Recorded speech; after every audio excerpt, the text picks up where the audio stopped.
Iya, kerana nak bangun tu pun payah ni. Nak bangun subuh, Allahu Akbar. Tu yang tanya saya, macam mana caranya nak kejut anak pagi subuh? Saya cakap senang je, jangankan anak mak mentua pun sama. Kan, laki kita lah kan, suami isteri nak kejut. Kejut macam mana rumah terbakar, macam tu cara dia. Bangun api. Api lah, mana semua mesti bangun dia. Mana terbakar, mana semua takut mati. Tak nampak api pun, api neraka kan. Bukan susah kan. Iyalah, kita ni kejut pun. Tu sebab dua solat yang paling favourite orang tinggal. Satu subuh, yang kedua isyak. Jadi makna kita dah tahu dah kunci nak selesaikan masalah rumah tangga, dua solat ni sembahyang jemaah. Bukan kata jadi buat dua tu ke yang lain tinggal, tak. Sebab yang biasa Zuhur, Asar, Maghrib biasanya rate dia tinggi, kehadiran tinggi macam. Tapi subuh ni isyak ni paling masalah. Kejutlah pagi, bang bangun bang subuh. Abang subuh bang. Anak kadang komplain, bukan apa, bila pagi subuh ni ayah tak semangat bila jadi imam. Ya, ayah masuk bila air kumur-kumur, ambil air semayang terus jadi imam. Memanglah bunyinya lemau je. Allahu Akbar. Bismillahirrahmanirrahim.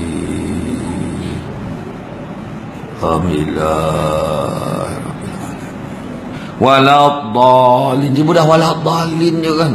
Masa bila pula dengarnya tidak, tiba dah amin kan.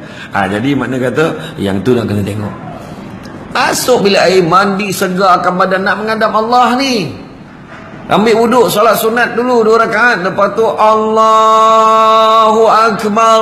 Wah, semangat subuhnya tu. Yang paling bagus kan, kita bagi saham ke anak kita. Sebab apa? Anak kita besok bila kita dah tak ada, dia cakap dengan isteri dia, cakap dengan pasangan, saya dulu masa kecil-kecil subuh mesti abah jadi imam. Ya, abah awak hantar kan? Abah kita memuta je dia. Itulah apa kata kita ikut abah-abang, yang kita buatlah. Disebabkan contoh teladan tu ada saham kita. Nampak tak? Abah biasa pagi time ni memang karaoke ni. Jom kita karaoke. Kena kau sedas kat dalam kubur tu. Saham akhirat tu. Bah tak? Kan? Mengajar benda-benda. Kita bagi ilmu yang baik ni, tak payah yang susah-susah tu. Kadang anak tanya, bah, kan bila semayang kan tahiyat akhir, tahiyat awal tu kan dia tengok jari tu kan nak naik time bila nak naik tu. Sebab tengok pakcik tadi sebelah tu dia cucuk-cucuk macam mana naik tu kan. Pelik-pelik orang. Kita pun just senang je. Dia biasanya macam ni, asyhadu an la ilaha illallah. Naik. Oh ya ke kat situ ke? Disebabkan anak kita tahu kat situ kan, setiap kali dia buat tu sebab dia belajar dengan kita dapat saham. Lepas tu ada kat kawan dia pun tanya soalan sama. Oh, aku dah tanya ayah aku dulu macam ni je. Tu sebab nak ajar ilmu yang betul.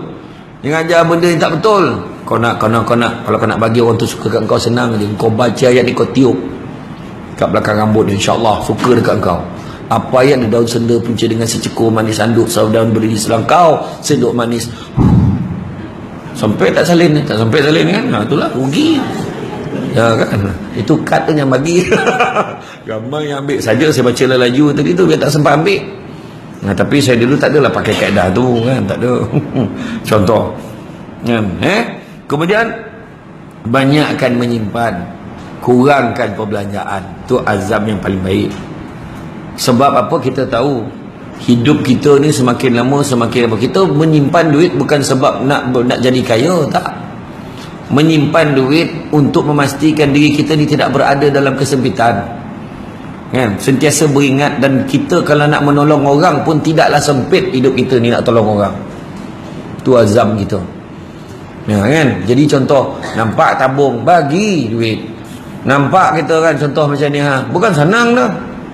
Majlis ilmu ni kan nak menggerakkan dia kan, bila kita bagi sumbangan dan sumbangan kita tu digunakan untuk majlis ilmu, ya Allah berurusan kan. Contoh pusat tarbiyah nice ni kan, bagi berapa yang betul dia bagi. Tak boleh bagi sikit, bagi banyak. Macam tu ya saya fair, yang paling senang sekali kan. Sebab apa? Dalam majlis ilmu ni kalau kita perasan, dia ada 4 nilai yang kita boleh nampak. Pertama, nama dia nilai spiritual, nilai kerohanian. Bila kita masuk majlis ilmu, kita rasa kadang hati kita daripada tak kuat jadi kuat, ingat kat Nabi. Ingat, ya Allah, ni amalan yang Nabi suruh buat. Tu majlis ilmu, satu. Yang kedua, nilai apa? Nilai moral, iaitu nilai akhlak yang baik yang diterapkan dalam majlis ilmu. Tak ada dah dalam majlis ilmu aja buat benda-benda tak elok, tak ada. Tak pernah lagi lah saya ceramah, saya cakap lepas ni kopi tanpa orang tu. Tak ada. Semua ngajar benda-benda baik, sabar. Kan? Maknanya nilai moral. Sebab apa sabar? Sebab Nabi pun sabar. Macam tu kan? Jadi tu dua. Tadi nilai spiritual, kerohanian. Yang kedua nilai moral. Yang ketiga nilai apa? Nilai sosial. Nilai sosial apa? Tak kira yang miskin, yang kaya, yang ada duit, yang tak ada duit, yang ada kereta, yang tak ada kereta, yang jalan kaki, semua boleh datang majlis ilmu. Tak ada masalah. Tak ada, semua parking depan yang sama, tak ada dikhaskan parking, tak ada. Datang sama je. Maknanya nilai sosial tu percampuran kita, tak kira darjat. Sebab dalam khutbah widak Nabi pun Nabi sebut semua muslim ni sama je, yang membezakan hanya takwa dan amal soleh tu je. Nak mengingatkan kita balik. Jadi kita bercampur tak kira. Ni dalam ni ada Datuk Seri, ada Datuk Tan Sri pun ada, yang bakal jadi Datuk pun ada. Mungkin lah kan, Datuk cucu kan, contoh lah kan. Jadi makna kata tak ada, tak kira pun siapa. Dan begitu juga yang keempat adalah nilai penyatuan ummah. Kita datang dengan baik apa semua, akhirnya kita berbaik. Ada orang tak pernah nampak pun kita nampak, kita tegur, daripada mana? Baik kita dengan semua orang. Nampak tu maknanya benda-benda baik tu. Sebab bila kita menyumbang dalam tabung tu, contohnya untuk tujuan dakwah, ya Allah, tak ada masalah. Kita tak payah risau dah. Kita kalau pergi melabur lah dekat saham tu kan, risau naik ke tak, naik ke tidak. Ini confirm dengan syarat ikhlas. Jangan sok sambut lagi dah. Bonek bagi sedekah kat PTU ni, bonek dia semua. Hari tu dah bagi 500, dah bagi 1000. Berapa banyak nak bagi? Langsung padam. Kan? Jadi makna bagi tu jangan saya sebut dah.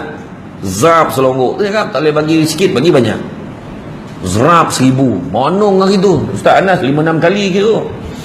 Biar betul sekoping 1000 tu. Seorang nak tulis cek. Ustaz Anas siap dia kepil. Tulislah berapa angka Ustaz Anas nak tulis. Dalam akaun saya tu ada dalam 5 juta. Janganlah habiskan semuanya. Ustaz Anas ni orang yang beriman. Dia tak adalah tulis 5 juta. Dia pun tulis lah, terima kasih, saya taklah sekejam itu. Dia pun tulis 4.9. Dia tulis 4.9. Tinggallah RM1 kawan tu kan. Tak adalah. Makna kata kita sumbang, jangan risau. Betul. Banyak keajaiban sedekah ni. Ada seorang ustaz tu, dia nak pergi mengajar. Dia naik Vespa. Dia naik Vespa lama tu lah. Yang Vespa lama yang kalau nak start tu kena sendengkan dulu baru boleh start. Mana dia Swiss ni, dah penat dalam agak dah berpeluh-peluh baru menyala lah enjin itu kan. Dia bawa lepas tu dah sampai. Sekarang ni masalah dia pump tiba-tiba mati. Baru dia tengok minyak dah habis. Duit dekat tangan dia hanya ada 5 ringgit Kiranya memang ngam-ngam kalau dia nak isi minyak, dia beli isi minyak. Masalahnya nak isi minyak dia kena pergi belakang jauh. Tempat mengajar ni dekat ni ustaz ni, dia pun tolak. Dan dia mengajar dekat pondok ni memang tak pernah ambil bayaran. Ni kisah benar ni. Saya tak ada buat kisah cerita-cerita ni, kisah benar. Bila dia tolak Vespa ni, dia tolak sampailah dekat tu, sama dia pergi mengajar dulu. Sebab dia fikir tak apalah, minyak ni kemudian lah, tawakal lah nanti. Sekarang dah sudah kabur, dia tolak. Kena pula hari tu buka kitab tajuk sedekah. Bila tajuk sedekah kan, tajuk sedekahlah kita, sesungguhnya sedekahnya akan murahkan, menambahkan lagi rezeki kita. Tabung ni sedekah ni bagi. Saya sendiri akan bagi, dia kata. Dia kata kita semua kena bagi. Saya akan bagi contoh pertama. Lepas tu dia pegang, dia tinggal duit dia RM5 dan minyak kan macam mana, dia kata. Sebab memang setiap minggu memang tak ada. Memang situ memang dia mengajar sukarela, tak ada bayaran pun. Jadi dia fikir dia dah terlepas cakap ni. Tapi dia kata tak apa, yakin Macam mana pula aku mengajar aku tak yakin? Kan? Macam manalah aku mengajar aku tak yakin? Kalau tidak, kan teringat dia kisah Nabi tu. Macam mana Nabi nampak peristiwa pelik. Ingat tak Nabi nampak peristiwa pelik? Waktu peristiwa Isra Mi'raj kan macam-macam peristiwa pelik. Termasuklah nampak seekor lembu keluar daripada satu lubang. Lepas tu bila nak masuk di lubang tu tak boleh masuk. Takut aku jadi macam tu. Aku cakap beria tapi aku sendiri tak buat. Dia pun masukkanlah RM5 tu, masuk dengan berat hati. Tapi dia ikhlaskan juga, tak apalah, niat yakin Allah Ta'ala akan bagi rezeki yang lain. Dia beredarlah tabung tu. Telah naik liur tengok. Lalu habis dia keluar, ustaz naik motor ustaz. Bila dah habis ngajar tu, dia pun keluar pegang motor tu, dia sering-sering buat ustaz, ni lupa pula tadi ada hamba Allah, dia bagi ke ustaz ni, ustaz. Apa ni? Tak, dia letak dekat dalam poket ustaz tu. Rupanya ada orang dia memang niat nak bagi sedekah dekat orang mengajar gitu. Tengok dalam tu berapa? 100 RM100, makna berapa kali boleh isi tu. Laju dia tolak Vespa tu jalan kaki tu, sebab dah ada 100. Nampak tak? Nak tunjukkan apa? Yakin dengan rezeki Allah Ta'ala bagi. Sedekah tak pernah memiskinkan manusia. Tu kena ingat. Tak pernah.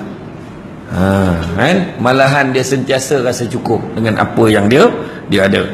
Banyakkan menyimpan, kurangkan pembelanjaan. Kadang-kadang kita berbelanja tanpa melihat keperluan kita. Belanja memang seronok.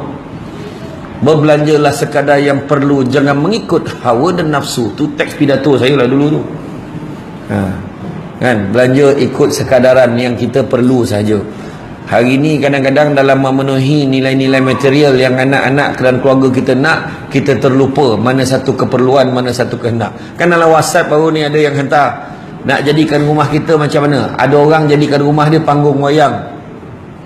Dia buat TV besar-besar, speaker bagus. Wah, ruang dia supaya selesa nak tengok cerita.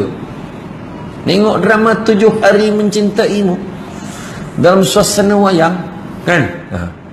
Duduk macam tu sandar. Sudahnya jadi pawagam rumah tu. Ada yang jadi rumahnya macam restoran. Biar dihidangkan makanan yang enak-enak. Stok makanan mesti kena banyak kat rumah tu. Menterdarah saya fikir ni 9 cakap. Makan, makan. Macam tak gemuk. Yang ketiga dia jadikan rumah dia macam hotel 5 bintang. Sofa mesti cantik. Akhirnya benda tu bawa ke mana? Tak bawa ke mana-mana.